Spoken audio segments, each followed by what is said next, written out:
এখানে দাঁড়াও। অন ক্যামেরায় তুমি বলো তোমার সাথে কি ঘটনা ঘটেছে, খুলে বলো, সবাই জানুক। বলো। ঘটনাটা হয়েছে যে আমি বাজারে যাচ্ছিলাম। হুম। না, নমস্কার বন্ধুরা।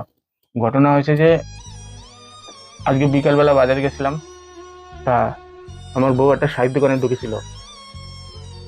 তারপরে শাড়ির দোকানে ঢুকলে দোকানদার জিজ্ঞাসা করছে যে কত টাকা দামের শাড়ি দেখাবো। তখন আমি বলেছিলাম যে ওই 200 থেকে 500 টাকার মধ্যে শাড়ি দেখান। তারপরে আমার বউ দোকানদারে বললো যে থাক দাদা, শাড়ি দেখাতে হবে না, আমি পরে আসছি। তারপরে আমার বউ মেরে বাড়ি এনে পাততে মাথা অব্দি উদ্যম কেলানি করলো, সেই গেলানি পুরো পাতলা পায়খানা ভেতরে গেছে।